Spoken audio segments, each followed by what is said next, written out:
ผลสะท้อนจากการกระทำของขบวนการลาวอิสระพี่น้องร่วมชาติที่นับถือและหักแพงทั้งหลายก่อนจะเว้าถึงผลสะท้อนพี่น้องลาวควรฮู้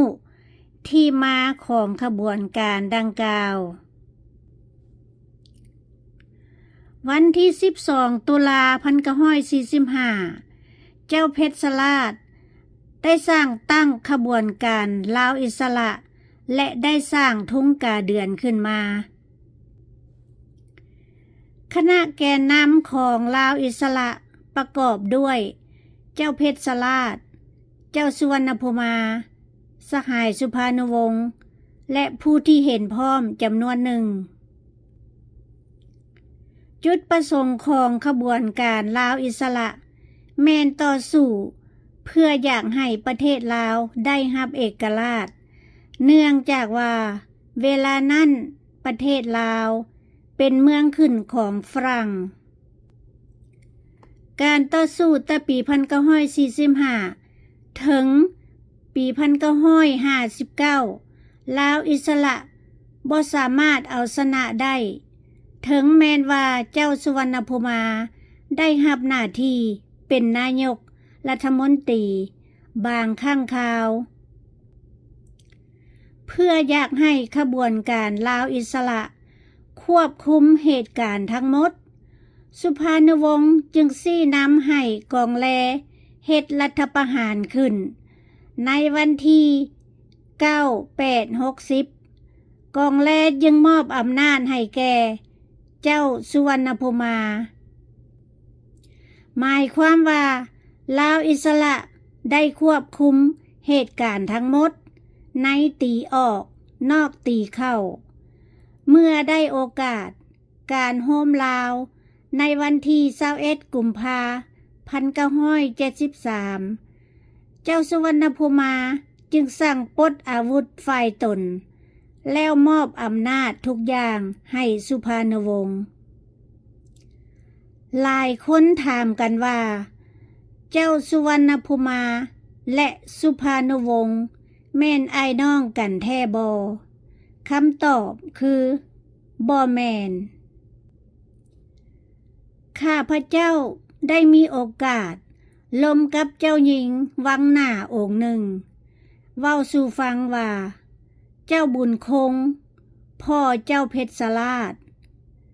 เจ้าสุวรรณภูมาเสียใจอย่างห้ายแหงเมื่อฮู้ว่า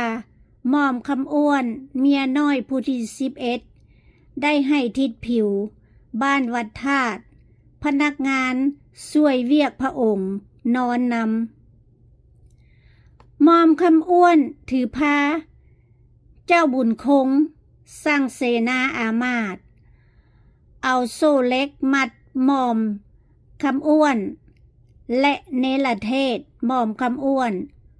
ออกนอกเมืองหม่อมคำอ้วนได้ออกสุภานุวงศ์ที่บ้านลองอ้อคีมน้ำคานทางไปเสียงเงินเมื่อเกิดมาหม่อมคำอ้วนให้ชื่อว่าท้าวฝันใหญ่มาจึงเปลี่ยนมาเป็นสุภานุวงศ์น่าเสียดายที่ข้าพเจ้าบ่ได้อัดเสียงไว้เพราะกระทันหันแต่ข้าพเจ้า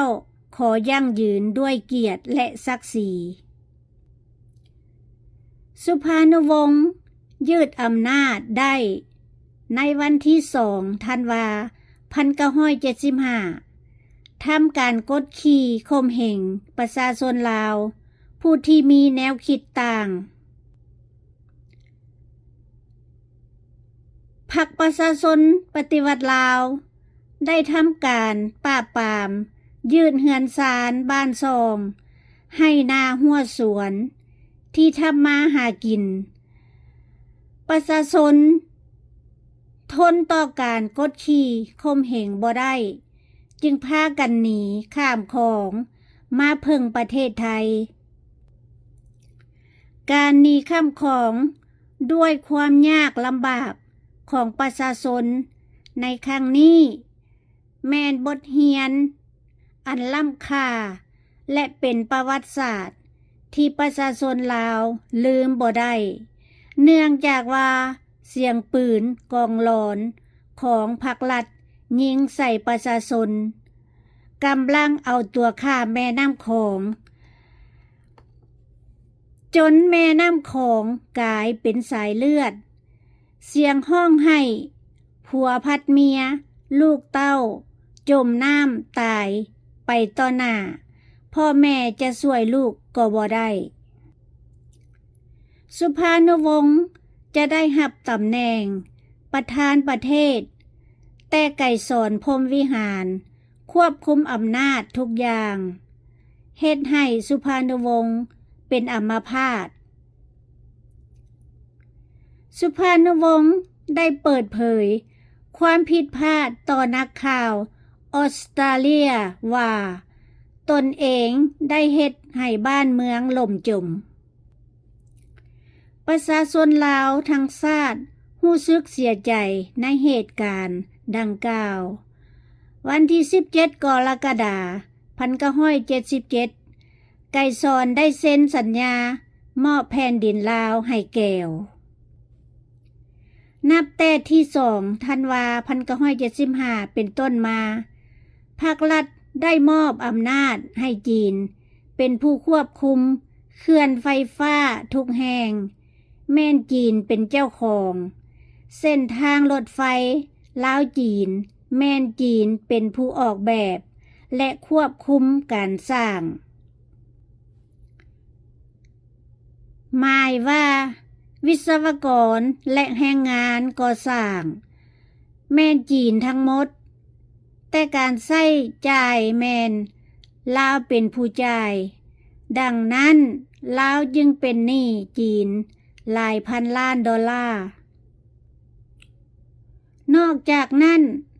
จีนขุดค้นแร่ธาตุต่างๆทั่วประเทศจนเฮ็ดให้ดินลาวยุบม่างเพบ้านเฮือนประชาชนลาวในเขตบ้านนามนดงบังแขวงเวียงจันทน์นี่ละคือผลสะท้อนของการกระทำของขบวนการลาวอิสระนำโดยเจ้าเพชรสลาดเจ้าสุวรรณพมาและสหายสุภานุวงศ์ขอบใจ